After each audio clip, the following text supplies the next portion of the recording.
എല്ലാവർക്കും നമസ്കാരം. ഇന്ന് നാരായണീയം 12ാം ദശകത്തിലെ 9ാമത്തെ ശ്ലോകത്തെക്കുറിച്ച് ചിന്തിക്കാം. ഹരേ നാരായണ. ദൃഷ്ട്വാധ ദൈത്യഹതകേന രസാതലാന്തേ സംവേശിതാം ഝടിതി കൂടകിടിർവിഭോ ത്വം ആപാദുകാന വിഗണയ്യ സുരാരിഖേടാൻ ദംഷ്ട്രാങ്കുരേണ വസുധാമദധാസലീലം. ഇനി ഈ ശ്ലോകത്തിലെ ഓരോ വാക്കുകളുടെയും അർത്ഥത്തെക്കുറിച്ച് ചിന്തിക്കാം.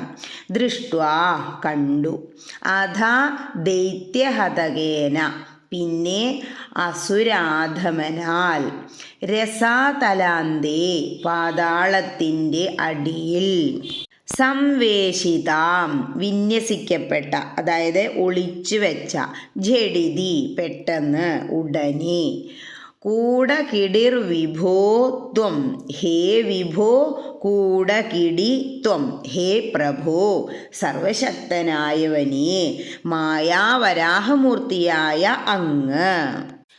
ആപാദുകാന വിഗണയ്യ സുരാരിഖേടാൻ, ആപാദുകാൻ സുരാരിഖേടാൻ അവിഗണയ്യ പാഞ്ഞെത്തുന്ന അസുരാധമന്മാരെ കൂസാതെ, ദംഷ്ട്രാങ്കുരേണ വസുധാമദധാ സലീലം, ദംഷ്ട്രാങ്കുരേണ തേറ്റയുടെ അറ്റം കൊണ്ട്, വസുധാമദധ ഭൂമിയെ പൊക്കിയെടുത്തു.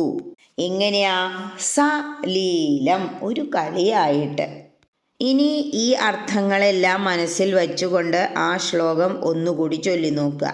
എന്താ പറയണേ? ഹേ ഭഗവാനെ, മായാശക്തിയാൽ വരാഹമൂർത്തിയായി ഭവിച്ച അങ്ങ് പിന്നീട് പാതാളത്തിനുള്ളിൽ ദുഷ്ടനായ അസുരൻ ഒളിച്ചു വെച്ചിട്ടുള്ള ഭൂമിയെ കണ്ടു. തന്നെ എതിർത്ത അസുര കീടങ്ങളെ അവഗണിച്ചുകൊണ്ട് അങ്ങ് ഭൂമിയെ അനായാസം തൻ്റെ ദംഷ്ട്രാഗ്രങ്ങളാൽ ഉയർത്തിക്കൊണ്ടുവന്നു. അതായത് ഈ ശ്ലോകത്തിൽ നിന്ന് നമുക്ക് എന്ത് മനസ്സിലാക്കാം? ഭഗവാന് ദുഷ്കരമായിട്ടൊന്നും ഇല്ല. അതുകൊണ്ട് തന്നെയാണ് ഇവിടെ വിഭോ എന്ന് വിളിക്കുന്നത്. ഭഗവാന് ചെയ്യാൻ പറ്റാത്തതായി ഒന്നും ഇല്ല. ഈ ഭൂമിയെ തന്നെ തൻ്റെ തേറ്റ കൊണ്ട് അങ്ങോട്ട് പൊക്കിയെടുത്തു, അതും ഒരു കുട്ടിക്കളി പോലെ. ഭൂഗോളത്തെ ഉദ്ധരിക്കുക എന്നൊക്കെ പറഞ്ഞാൽ വളരെ പ്രയാസകരമായ കാര്യം.